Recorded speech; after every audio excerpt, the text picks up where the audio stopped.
तो हाय दोस्तों, कैसे हो आप लोगों का फिर से स्वागत है हमारे चैनल स्टडी फॉरम में। मैं आपका भाई आर्यन साहू और आपका एक प्यारा और खूबसूरत चैनल स्टडी फॉरम। दोस्तों, आई होप कि हमारी आशा है कि आपकी जो 10th की पढ़ाई है अच्छे से चल रही होगी। आपके बोर्ड के एग्जाम वाले हैं और आप बोर्ड के एग्जाम की तैयारी कर रहे हैं। तो चलिए दोस्तों, हम लोगों ने साइंस में अपना स्टार्ट कर दिया था और हमने पार्ट 1 देख लिया था, जिसमें हमने संयोजन अपक्रिया और ऊष्माक्षेपीय प्रक्रिया तक की बात कर ली थी। आज हमारे उसके आगे की बारी वियोजन अपक्रिया की बारी थी और 2-3 दिन से वीडियो नहीं आया था, पर दोस्तों अब डेली वीडियो आएगा और डेली आपके साइंस और जो भी इस चैनल की क्लासेस हैं वो आती रहेंगी। तो ठीक है दोस्तों, आइए अपने वीडियो को स्टार्ट करते हैं। दोस्तों अभी क्या है, शायद आपको मैं एक इम्पोर्टेंट बताना भूल गया कि इस बार जो आपका बोर्ड एग्जाम होगा इसमें आपको ओमियार सीट देखने को मिले, अर्थात आपको यहाँ पे 20 नंबर, जो 20 नंबर है वो ओमियार सीट से हर पेपर में देखने को आपको मिल सकता है, जो कि हर मतलब एक नया रूल होगा बोर्ड का। ये हर साल नहीं होता था, ये अभी पहली बारी वाला रूल आएगा। ठीक है दोस्तों, तो आप उस हिसाब से जहाँ पे क्या बोलते हैं ना, ओमियार जैसे 20 नंबर का आएगा, ये जो आपको रहेगा MCQ। तो इसमें दोस्तों पहले भी आते जैसे 4-5 होते थे, लेकिन अब वो जो आपको कॉपी में ऑप्शन वाइज कर देता था, लेकिन अब यहाँ पे आपको 20 देंगे, वो भी आपको ओमियार सीट दी जाएगी, ऐसा रहेगा। तो दोस्तों आप यहाँ पे मतलब जो बारीकी वाली चीज़ें होती है ना, उन्हें ध्यान दे के पढ़िएगा, क्योंकि वहाँ पे वैसे ही प्रश्न आपसे ओमियार में पूछे जाएंगे। तो चलिए अब ज़्यादा बात ना करते अपने आज की वीडियो को स्टार्ट करते हैं। दोस्तों हम लोगों ने ऊष्माशोषी मतलब अपक्रिया तक ऊष्माक्षेपी प्रक्रिया तक पढ़ लिया था, संयोजन अपक्रिया हमारा खत्म हो गया था। आज हमारी बारी थी पढ़ने की, जो स्टार्ट करने की बारी दोस्तों वियोजन अपक्रिया। वियोजन अपक्रिया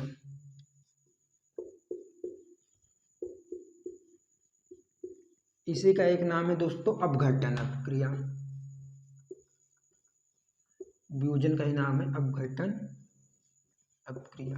अब दोस्तों आपको वियोजन से क्या समझ में आ रहा है कि कोई चीज दो हैं उनका अलग अलग अपघटन, आपको वियोजन यहाँ से नाम से नहीं पता चल रहा। जैसे हमने क्या बोला कि दोस्तों हर एक चीज के डिफिनेशन में नाम में बहुत कुछ होता है, आप सिर्फ नाम से क्या कर सकते हैं, आप सिर्फ नाम से पूरा हर एक चीज को डिफाइन कर सकते हैं। तो नाम से आप समझिए, देखो वियोजन, समझ पा रहे हैं ना।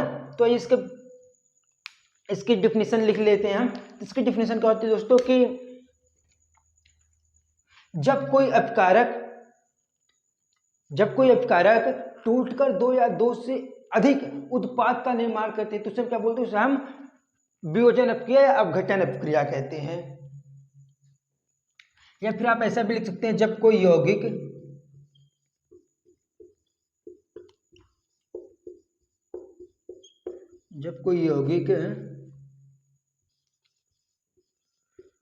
टूटकर दो या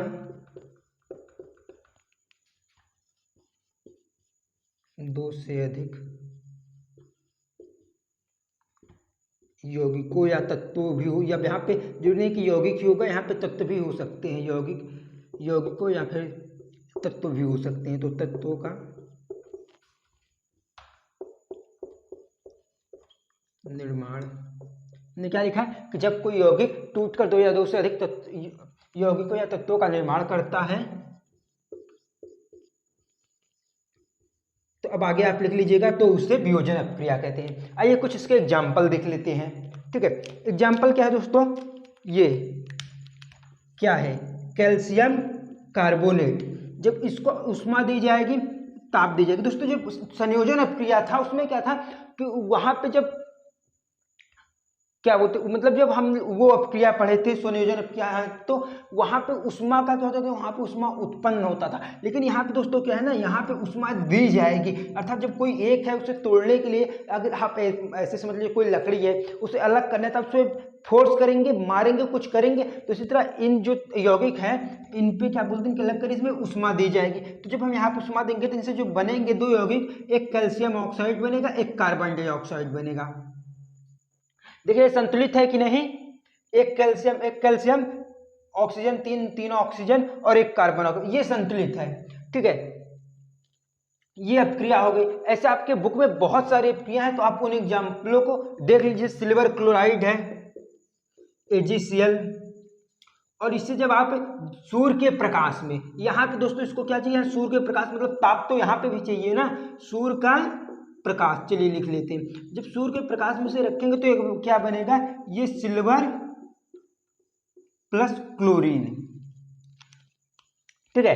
अभी ये संतुलित नहीं होगा तो क्लोरीन 2 है तो इधर 2 लगा दीजिए और सिल्वर के आगे, सॉरी दोस्तों यहाँ पे ये एल्युमिनियम कैसे लिखा जा रहा है, जी लिखिए, ये हमारा ये भी बैलेंस हो गया।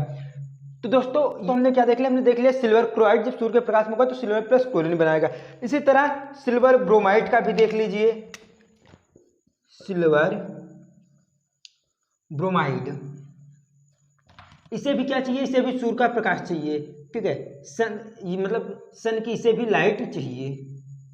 और ये क्या बनाएगा दोस्तों, Ag प्लस ब्रोमीन, इधर भी 2 लगाइए, इधर भी 2 लगा दीजिए, ये बैलेंस हो जाएगा, ठीक है दोस्तों। ये क्या हो जाएगा, इधर सिल्वर और हमारा ब्रोमीन बन जाएगा। इसे याद रखिएगा दोस्तों, इसे क्या बोलते हैं, ये जो दोनों अपक्रियाएं हैं इसे श्वेत शाम, या आपको एग्जाम में कई बार वो विकल्प में पूछा जा सकता है कि किस अपक्रिया का श्वेत शाम फोटोग्राफी में यूज होता है, तो ये अपक्रिया है, ये दोनों का यूज कहाँ होता है, श्वेत शाम फोटोग्राफी में इसका यूज होता है। और रिएक्शन है जो बुक में आती है, आप उन रिएक्शनों को आइए हम देख लेते हैं जो आपके बुक में दिए गए हैं, इसको इरेज करके।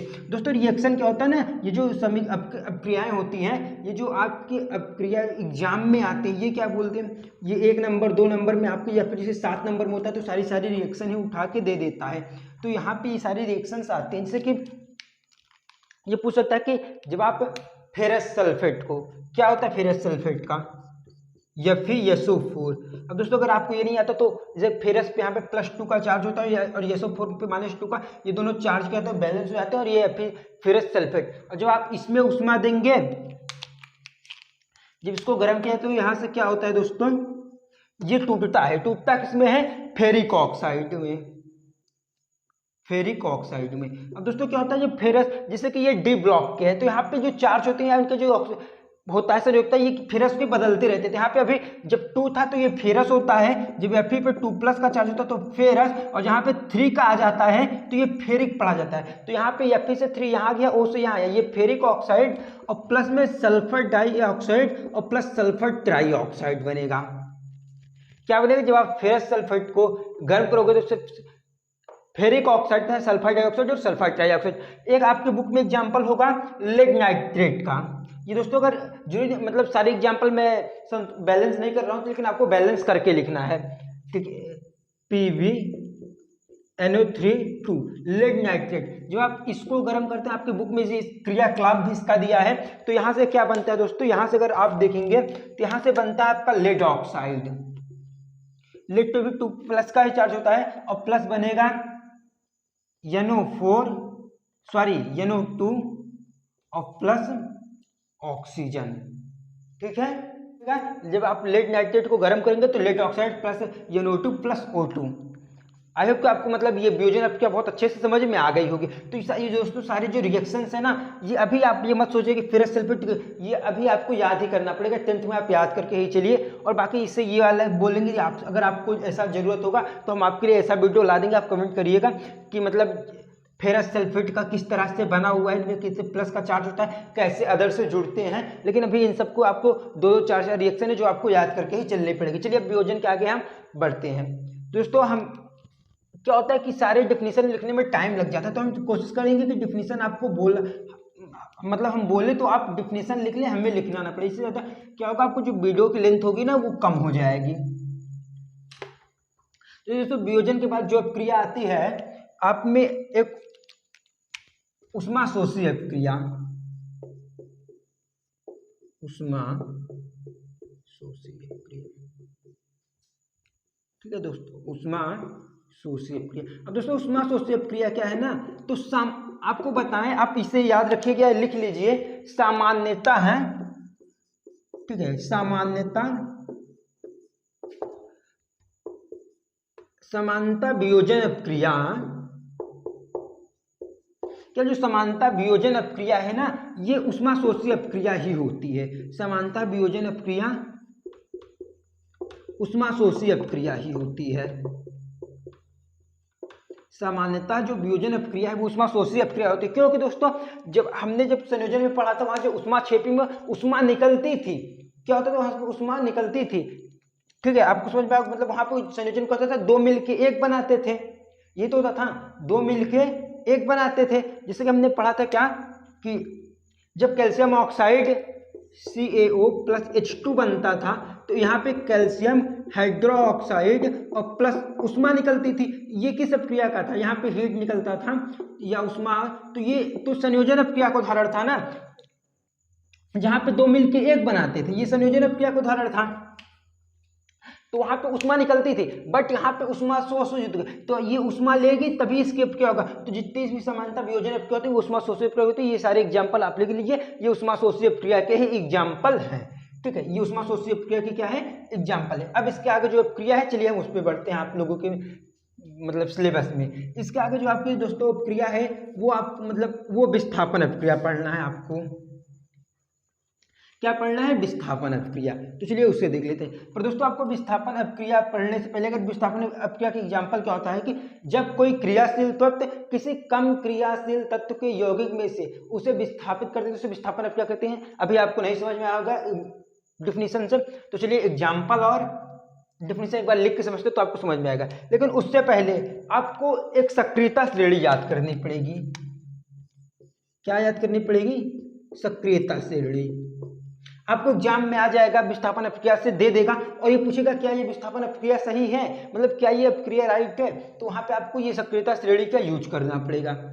ये सक्रियता श्रेणी क्या होती है बताइए मतलब कि दोस्तों कौन सा जो तत्व है ना वो कितना सक्रिय है, वो कितनी तेज अपक्रिया कर सकता है, ये सक्रियता श्रेणी ये बताता है। तो इसके लिए वैसे तो जिसे लिथियम है सबसे ज्यादा सक्रिय होता है, वो लिथियम किसी भी तत्व को मतलब वो अन्य तत्वों की तुलना में ज्यादा अन्य तत्वों को विस्थापित कर सकता है। तो इसके जिसे लिथियम आता है, लिथियम के बाद पोटेशियम सोडियम ऐसे चलते रहते हैं। तो इसके एक ट्रिक है वो आपको हम बताना चाहेंगे, आप उस तरीके से याद कर लीजिए। चलिए उसकी कहानी शुरू करते हैं। एक लड़की है, हाँ इसका नाम है ली, ठीक है, हिंदी में पहले लिखते हैं। एक लड़की है इसका नाम है ली और एक लड़का है इसका नाम है काजू। याद करिएगा, सिर्फ याद करने के लिए है, ठीक है। एक लड़की इसका नाम है ली और एक लड़की नाम है जिसका काजू। तो अभी क्या होता है दोस्तों, अभी जो गर्ल्स मतलब जो लड़की वाले साइड होते हैं ये लोग दहेज देते हैं, बट अभी यहाँ पे आप ऐसे मान के चलेंगे जो बॉयज साइड वाले हैं ना ये लोग दहेज देंगे। ये जो आपका जो भी दारू उरू होता है ये क्या देंगे, ये बॉयज साइड वाले देंगे। और जो लड़के का नाम है काजू, तो जब ये लड़के वाले जाते हैं इधर शादी करने के लिए तो जो ली होते हैं ना, तो ली के बाबूजी जो होते हैं वो काजू से मतलब इनके घर वाले या काजू से मांगते हैं। अब वो क्या मांगते हैं उसी में आपके सारे के सारे ये सक्रियता श्रेणी के तत्व क्रम से आ जाएंगे। आइए देखते हैं वो क्या मांगते। तो यहाँ पे ली के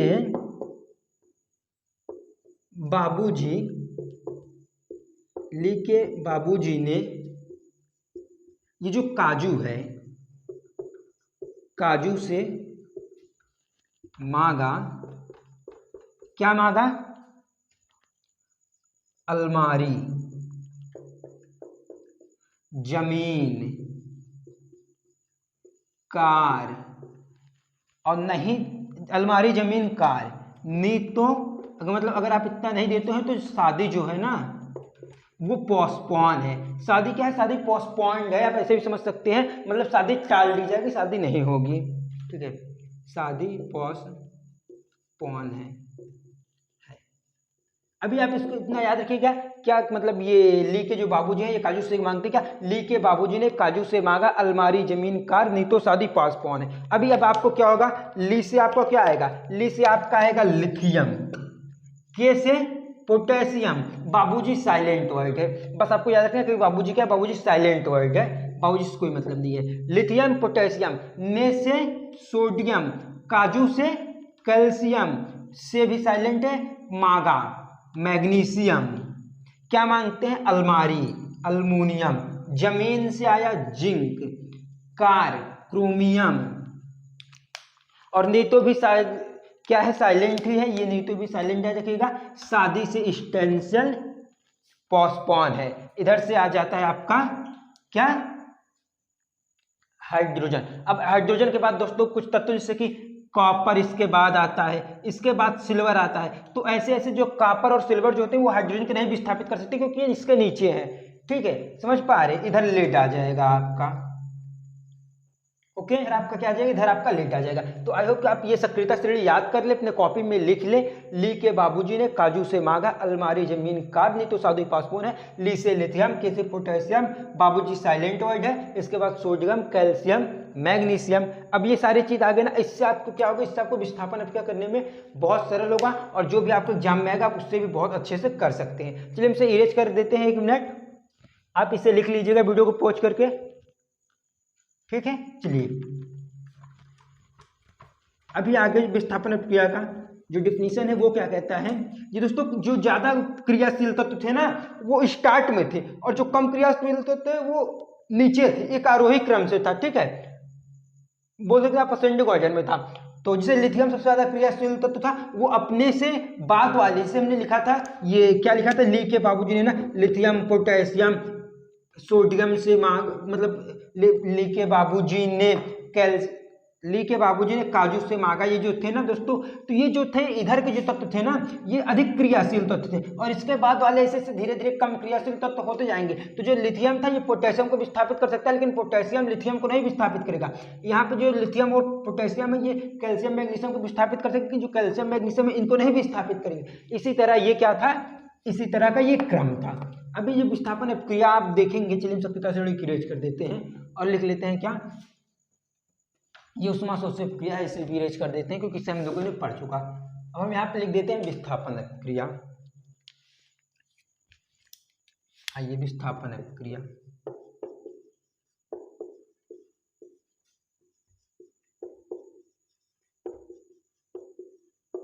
ठीक है, विस्थापन क्रिया। अब विस्थापन क्रिया क्या होती है दोस्तों, जब कोई अधिक क्रियाशील तत्व जैसे लिथियम हो गया, पोटेशियम, किसी कम क्रियाशील तत्व जैसे नीचे कॉपर आए थे, तो किसी कम क्रियाशील तत्व को उनके यौगिक में से विस्थापित कर देता है, उसे विस्थापन अपक्रिया कहते हैं। अब विस्थापित मतलब क्या होता है, उसे हटा देता है, ठीक है। तो लिख लेते हैं 1 मिनट में,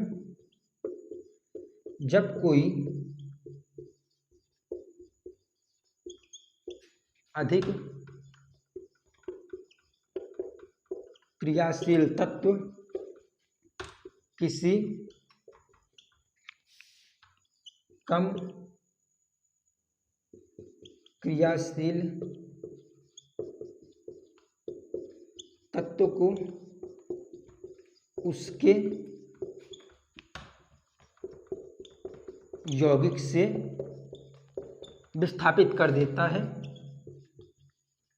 ठीक है, विस्थापित कर देता है, उसे कहते हैं, उसे विस्थापन अपक्रिया कहते हैं। अभी आइए हम एग्जांपल देखते हैं, जैसे हम ले लेते हैं जिंक और इसकी अपक्रिया कराते हैं कॉपर सल्फेट से। तो हमने क्या देखा था कि जो आपने क्या लिख रहा है, आपने अपना मतलब हमने तो इरेज कर दिया, लेकिन आपने तो लिख रखा है ना कॉपी में, तो वहां से देखिए जिंक क्या था, जिंक तो कॉपर से ऊपर था, जिंक तो कॉपर से ऊपर था, तो यहाँ पे ये क्या करेगा, ये जाएगा। आप इसमें भी सरल वैसे मतलब जाते हैं, आप सक्रियता श्रेणी याद रखिए, उसके बाद अपक्रिया करने की ज्यादा जरूरत नहीं। आप यहाँ से जिंक उठाइए और लाइए, ये जिंक सल्फेट ये बनाएगा, ये क्या बनाएगा, ये बनाएगा जिंक सल्फेट, और इधर आ जाएगा आपका कॉपर। देखिए अगर ये संतुलित हो तो ठीक है, नहीं है तो संतुलित करिए। अब जैसे जिंक पे भी +2 का ही चार्ज होता है और कॉपर पे भी, कॉपर पे यहाँ पे +2 है, ये हमेशा कॉपर पे +2 नहीं होता। जब आप 11th में जाएंगे तो इन सब चीज़ों को बहुत अच्छे से पढ़ेंगे, ऑक्सीडेशन नंबर के हमेशा ये सब मतलब बराबर नहीं होते, पर यहाँ पे क्या है, सल्फेट -2 का होता है, तो यहाँ पे +2 का ही है, तभी ये न्यूट्रल है,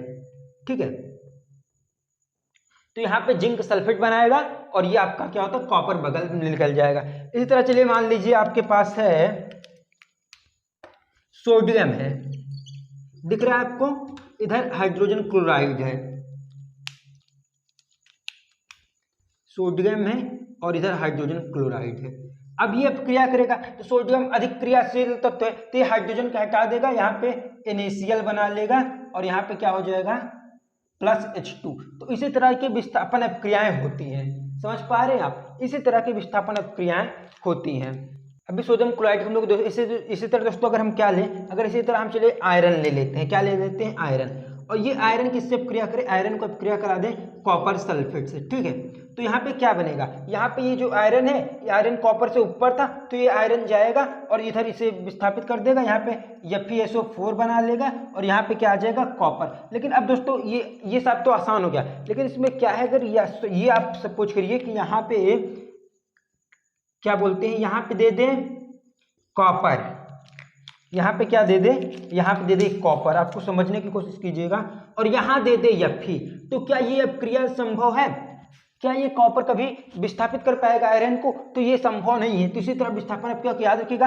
अगर यहीं पे ठीक है, यहाँ पे क्या दे देता, यहाँ पे देख सब कुछ आपको दे देता जो सोडियम वोडियम वगैरह वगैरह है, और जो सोडियम से नीचे वाले तत्व हैं जैसे कि यहाँ पे कॉपर है, या फिर जो सोडियम से और नीचे के तत्व थे, ठीक है, जैसे कैल्शियम सोडियम से नीचे आ रहा था, तो वो नहीं कर पाएंगे। तो ये आपको विस्थापन, ये सक्रियता श्रेणी याद रखने होगा, इससे आप विस्थापन अपक्रिया को आसानी से कर पाएंगे। चलिए अब इसके आगे जो क्रिया है द्विविस्थापन अपक्रिया, उसे देखते हैं। दोस्तों हम क्या कर लेते हैं अभी, आइए हम जो हमारे इसके आगे क्रिया है वो है उभय विस्थापन। उभय मतलब होता है द्वि, मतलब दो, उभय मतलब तो आपको पता है ना, कॉमन वाला सेंस, तो दो, या फिर द्विविस्थापन अपक्रिया इसका नाम है। तो आप ये सारी चीजों की संयोजन अपक्रिया है, तो वहाँ पे योगात्मक अपक्रिया आ सकता है, आपको जो नहीं संयोजन ही रहे, अपघटन में वियोजन भी आ सकता है, तो आपको नाम से पता चल जाएंगे। तो ये उभय विस्थापन या फिर द्विविस्थापन, कुछ भी अपक्रिया।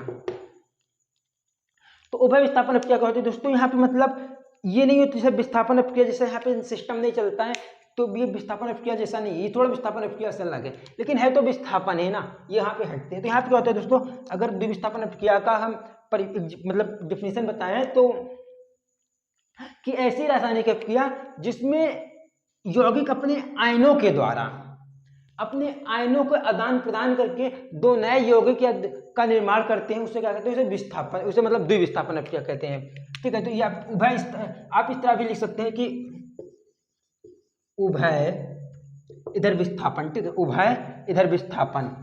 अब उभय विस्थापन अपक्रिया में थोड़ा शॉर्ट करने के लिए, उभय विस्थापन अपक्रिया में यौगिक अपने आयनों का आदान प्रदान करके, यौगिक क्या करते हैं दोस्तों, यौगिक अपने आयनों का आदान प्रदान करके दो नए यौगिकों का निर्माण करते हैं। दो, शायद मार्कर का स्याही भी खत्म हो चुका है, कल लाना पड़ेगा। दो नए यौगिकों का क्या करते हैं, दो नए यौगिकों का निर्माण करते हैं।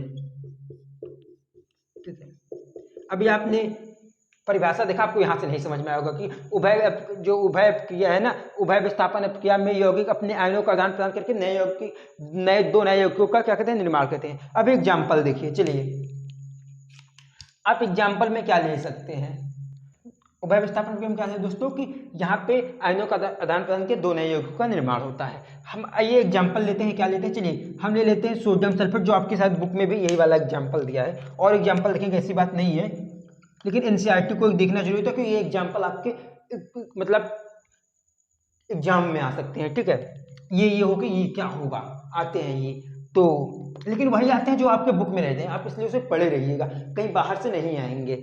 सोडियम सल्फेट, चलिए ठीक है, हम ब्लैक से लिख लेते हैं जिससे आपको दिखे, सोडियम सल्फेट। ये सोडियम सल्फेट को अपक्रिया करा दीजिए किससे, बेरियम क्लोराइड से। यहाँ पे इस प्रोडक्ट क्या बनेगा दोस्तों, इसमें क्या होता है, अगर आप ये देखेंगे तो यहाँ पे चार्ज क्या क्या है आप वो देखना चाहेंगे। यहाँ पे Na पे तो प्लस का एक होता है, लेकिन सल्फेट पे क्या होता है, SO4 - 2। इसे बेरियम पे आप देखेंगे तो +2 होता है, और क्लोरीन पे -1। ठीक है, तो यहाँ पे क्या होगा, ये अपने आयनों का आदान प्रदान करेंगे। सोडियम क्या करता है, सोडियम नहीं, सोडियम अपने जो माइनस वाला होता है ये उठा के इसको दे देगा, और ये अपना माइनस वाला उठा के इसको दे देगा। तो जब ये सोडियम क्या करेगा, अपना जो ये वाला माइनस वाला है इसको उठा के दे देगा, तो ये बेरियम है, और यहाँ पे -2 + 2 से क्या बन जाएगा, बेरियम सल्फेट। ठीक है, ये क्या बनाएगा, ये बनाएगा बेरियम सल्फेट। तो बेरियम सल्फेट क्या होगा, BaSO4, और ये क्या, ये क्लोरीन इधर आ जाएगा, तो ये क्या बना देगा, सोडियम क्लोराइड। अब आप इधर इसमें अगर हम लिखें इसका प्रोडक्ट क्या बना, तो इसका प्रोडक्ट बन जाएगा barium sulphate plus sodium chloride. Balance नहीं होगा तो आप बैलेंस कर लीजिएगा, बैलेंस करना हमने आपको सिखा चुके हैं। अभी दोस्तों आप एक एग्जाम्पल देखिए, एक आध दो एग्जाम्पल हम और देखेंगे, उससे पहले क्या बात कर लेते हैं। यहाँ पे ये जो होगा ना, ये अवक्षेप होगा, ये एक ठोस पदार्थ होगा और अपक्रिया से अलग बैठ जाएगा। ये क्या होगा, ये अवक्षेप होगा। अवक्षेप से बात आ जाती है आपकी अवक्षेपण अपक्रिया की। तो अवक्षेप क्या होता है दोस्तों, बात करिए तो अवक्षेप एक ठोस रूप से होता है, जो अपक्रिया से पृथक होकर अलग हो जाता है, वो हमारा अवक्षेप होता है। तो यहाँ पे जो बेरियम सल्फाइड है ना, ये अलग हो जाएगा, ये यहाँ पे ठोस होगा बेरियम सल्फेट। तो इतना हो गया, इसे हम थोड़ा ये डेफिनेशन को इरेज करते हैं, डेफिनेशन आपने लिख लिया होगा। चलिए अभी हम अवक्षेपण अपक्रिया की बात कर लेते हैं, एग्जाम्पल लिखे रहने दीजिए किसकी, अवक्षेपण अपक्रिया की, ये भी आपके बुक में होगी। तो अवक्षेपण अपक्रिया क्या है दोस्तों, आप तो ऐसे सिंपल बोल सकते हैं कि ऐसी अपक्रिया जिसमें अवक्षेप का निर्माण होता है उसे अवक्षेपण अपक्रिया कहते हैं। ऐसी अपक्रिया जिसमें अवक्षेप का निर्माण होता है उसे कहते हैं, उसे अवक्षेपण अपक्रिया कहते हैं। और अवक्षेपण अपक्रिया हमने क्या बताया, अवक्षेप क्या है आपका, ये ठोस होता है, ये वाला इसे मत, ये ठोस होता है, ठीक है। या फिर आप ऐसे भी लिख सकते हैं कि एक मिनट लगता है मार्कर खत्म हो चुका है, तो ऐसी रासायनिक अपक्रिया जिसमें उत्पाद जो मतलब प्रोडक्ट होता है वो ठोस के रूप में, किसके रूप में, वो ठोस के रूप में दोस्तों, किसके रूप में, ठोस के रूप में अपक्रिया से पृथक हो जाता है। क्या हो जाता है, पृथक हो जाता है, अलग हो जाता है। तो ऐसी रासायनिक अपक्रिया जिसमें उत्पाद ठोस या पृथक के, उत्पाद क्या होता है, ठोस के रूप में अपक्रिया से पृथक हो जाता है, मतलब अलग हो जाता है, अपक्रिया से पृथक या अलग हो जाता है, उसे क्या कहते हैं, उसे अवक्षेपण अपक्रिया कहते हैं, उसे अवक्षेपण अपक्रिया कहते हैं। तो यहाँ पे अवक्षेपण अपक्रिया में आपको अवक्षेप समझ में आया, अवक्षेप क्या होता है, अवक्षेप एक ठोस है जो अलग हो जाता है, जिसे यहाँ पे बेरियम सल्फेट है। तो आप अवक्षेपण इसे द्विविस्थापन में भी लिख सकते हैं, इसे आप अवक्षेपण अपक्रिया के भी एग्जाम्पल में लिख सकते हैं। आइए एक एग्जाम्पल और है, उसे भी हम देखने की कोशिश करते हैं। जैसे मान लीजिए यहाँ पे सिल्वर नाइट्रेट आपके पास है, क्या है, AgNO3। और सिल्वर नाइट्रेट पे क्या होता है, सिल्वर पे +1 होता है, इसका ये संयुक्ता हुआ, यहाँ पे आप अधिकतर संयोजकता लेके चलेंगे 10th में, जहाँ पे +1 होते हैं। और यहाँ पे आप इस पे देखेंगे तो नाइट्रेट पे -3 होता है, नाइट्रेट एक आयन होता है, ठीक है। तो यहाँ पे AgNO3, इसकी अपक्रिया करेंगे किससे, सोडियम क्लोराइड से, सोडियम क्लोराइड। अब ऐसे देखते हैं कि दोस्तों आप ये जो सिल्वर था ना, ये सिल्वर सोडियम से बहुत नीचे था, ये इसको विस्थापित ना कर पाता, और खाली अगर ये इतना होता और ये सोडियम होता, क्लोरीन ना होता, तो ये सोडियम क्या करता है, इसको विस्थापित करके सोडियम नाइट्रेट बनाता, वहां पे विस्थापन अपक्रिया होती। लेकिन यहाँ पे क्या होगा, यहाँ पे दोनों जब इसको विस्थापित करेगा तो यहाँ से भी उठ के इसके पास चला जाएगा, ठीक है। तो यहाँ से प्रोडक्ट क्या बनेगा, यहाँ से जो आपका प्रोडक्ट बनेगा दोस्तों वो बनेगा, ये इसके साथ आ जाएगा, मतलब इसका माइनस वाला ये वाला पार्ट, इस पे प्लस वाला, इस पे माइनस वाला, तो इसका माइनस और इस पे प्लस, ये इस पे माइनस, ये है क्लोरीन। तो यहाँ से जो सिल्वर उठेगा आ जाएगा इसके माइनस वाले के पास, तो यहाँ पे आएगा, ये क्या बनाएगा, AgCl, सिल्वर क्लोराइड, ठीक है। और ये क्या बनाएगा, ये AgCl बनाएगा, सिल्वर क्लोराइड। और ये जो नाइट्रेट वाला पार्ट है ये आ जाएगा सोडियम के साथ और बनाएगा हमारा सोडियम नाइट्रेट। तो दोस्तों यहाँ पे जो सिल्वर क्लोराइड है ये यहाँ पे क्या है, यहाँ पे ये ठोस है, यहाँ पे ये भी क्या है, ये भी अवक्षेप है, और ये क्या हो जाएगा, ये आपका अलग होके अपक्रिया से बैठ जाएगा। तो यहाँ पे भी वही चीज़ है। तो आई होप कि आपको ये अवक्षेपण अपक्रिया और वियोजन अपक्रिया और हम लोगों ने द्विविस्थापन जितने भी उसमें सोशल अपक्रियाएं पढ़े, ये सभी आपको समझ में आएगा दोस्तों। इसके बाद हमने जैसे बोला था कि हर लेक्चर को हम 5 मतलब हर चैप्टर को 5 लेक्चर में कवर करना चाहेंगे, ताकि जिससे आपका एग्जाम के पहले आपको पूरी तरह अच्छे से हर चीज़ से कंप्लीट करा दिया जाए, और मतलब जितने भी आपको अनसॉल्व है जो भी क्वेश्चन बैंक है हर कुछ कराया जाए। तो दोस्तों बस आज के लिए इतना। इसके बाद हमारे नेक्स्ट चैप्टर में हम उपचयन अपचयन रेडॉक्स अपक्रिया और जो भी उसके आगे है संक्षारण विक्रिया पढ़ के उसके 2 लेक्चरों में इसके सारे प्रश्न को प्रीवियस प्रश्न को करके इस चैप्टर को क्लोज करेंगे। उसके बाद हमारा नेक्स्ट चैप्टर पे बढ़ जाएंगे। तो आई होप दोस्तों आपको ये वीडियो अच्छा लगा होगा और आपका लगातार पढ़ाई जारी होगी, आप अपने लक्ष्य के प्रति बहुत अच्छे से मेहनत कर रहे होंगे। तो करना ही क्या है अब आपको, अगर आप पहन नए हो अभी तक सब्सक्राइब नहीं किया तो सब्सक्राइब कर दो, बाकी आने वाली वीडियो नोटिफिकेशन आपको मिलता रहे, बेल आइकन कीजिएगा ऑल पे प्रेस, इससे क्या होगा मैं हमारे आने वाली सारी वीडियो नोटिफिकेशन मिलेगा आपको सबसे पहले। और आपको तो पता है सोशल साइंस और मैथ की सारी वीडियो आ रही है, तो आपको किसी कहीं और पे जाने की जरूरत नहीं है। तो अपने दोस्तों में जरूर शेयर कीजिएगा, फिर वो चाहे वो आपके कोचिंग के दोस्तों, आपके कहीं पे दोस्तों, हर लोगों को पता चलना चाहिए। तो ठीक है दोस्तों, आपसे मिलते हैं नेक्स्ट वीडियो में, तब तक के लिए बाय, पढ़ते रहिए और